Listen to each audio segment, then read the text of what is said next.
एक जंगल में टूनी चिड़िया अपनी बेटी गुड़िया के साथ एक छोटे से घर में रहा करती थी। अरे गुड़िया बेटी, मैं जंगल से कुछ खाने के लिए लेने जा रही हूँ। तुम कहीं जाना नहीं, घर में ही रहना। मम्मा, आप अकेली कितनी मेहनत करती हो। आज तो मैं भी खाना लेने आपके साथ चलूँगी। नहीं बेटा, बाहर बहुत ज़्यादा धूप है, तुम घर पर ही रहो। गुड़िया को अपने साथ ले जाने के लिए मना कर देती है।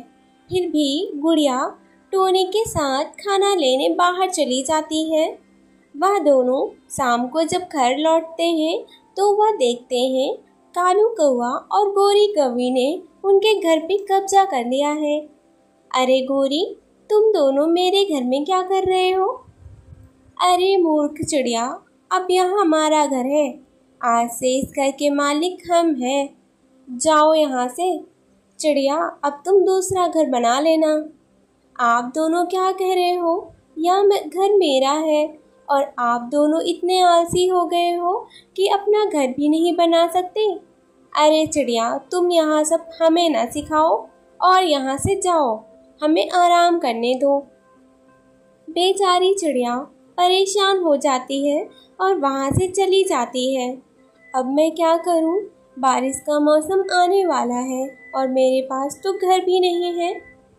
चिड़िया बड़ी मेहनत से एक छोटा सा घर बनाती है। कुछ दिन बीत जाते हैं और फिर जंगल में बारिश शुरू हो जाती है।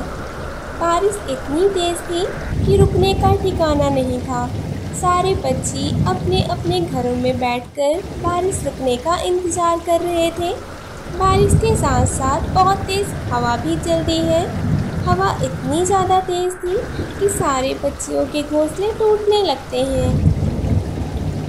गोरी, तुम्हें कोई फिक्र है कि नहीं? सारे पक्षियों के घर टूटने लगे हैं और हमारा भी घर ज़्यादा मजबूत नहीं है। चलो हम घर से बाहर निकल जाते हैं। कालू, तुम तो ऐसे ही डरते रहते हो। अभी मुझे बड़ी भूख लगी है, आप मुझे खाने के लिए कुछ दीजिए। गोरी कभी अपनी आलस की वजह से कालू की बात नहीं मानती। कुछ ही देर बाद कालू कौवे का घर भी टूटकर गिर जाता है। वह दोनों बहुत परेशान हो जाते हैं। इधर उधर आवाज़ भी लगाते हैं पर वहाँ कोई नहीं था। गोरी कौवी और कालू कौवा दोनों चिड़िया के घर की तरफ जाते हैं। चिड़िया, अरे ओ चिड़िया, हमारी मदद करो, हम बारिश में भीग रहे हैं। कालू कौवे की आवाज़ सुनकर चिड़िया जैसे ही बाहर आती है। क्या हुआ कालू भैया?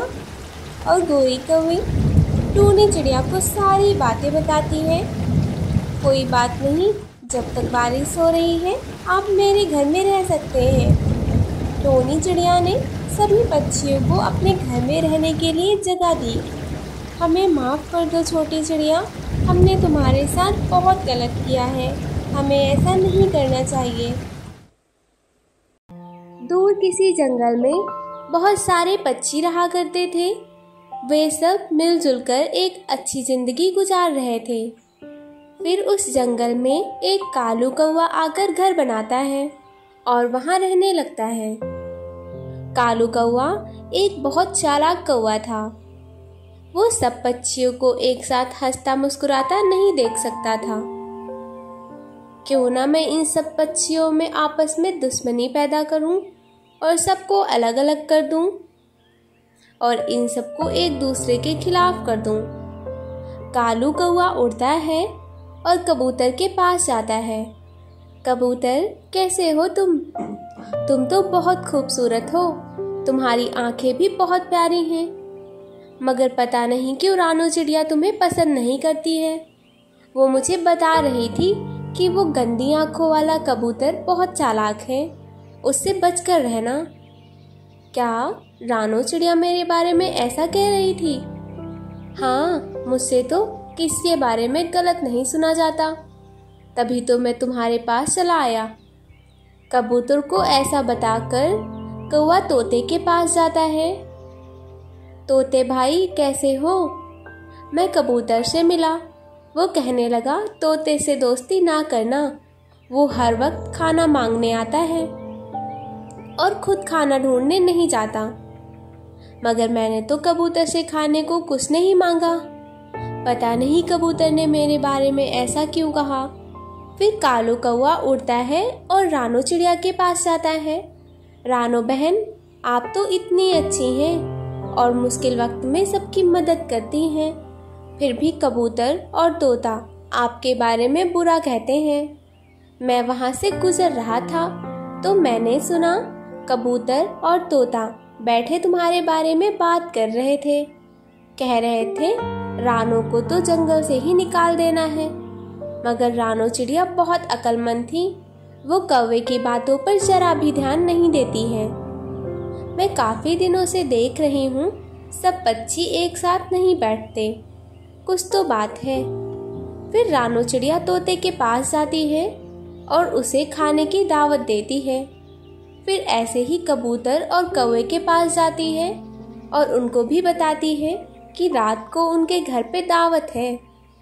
रात होते ही सब पक्षी रानो के घर इकट्ठा होते हैं, मगर एक दूसरे की तरफ नहीं देखते। कबूतर भैया, तोते भैया, मैंने तो आज तक आप दोनों को साथ कुछ बुरा नहीं किया, फिर आप दोनों मेरे बारे में क्यों बुरा कहते हो? यह सुनते ही कौवे के तो होश उड़ जाते हैं और उसकी साजिश तो पकड़ी जा रही है। मगर हम दोनों ने तो कभी आपके बारे में बुरा नहीं कहा। मगर मुझे पता चला था कि आप मुझे गंदी आंखों वाला और चालाक कहते हैं, और मुझे पता चला था कि तुम मुझे भूखा कहते हो और खाना मांग कर खाता हूँ, ये बोला है।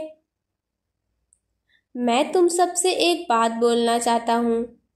जब कालू कौवे ने ऐसा बताया तो मैंने तो यकीन नहीं किया। आप दोनों को भी यकीन नहीं करना चाहिए था। कालू कौवा मौका देखते ही वहां से उड़ जाता है और वो जंगल छोड़कर चला जाता है।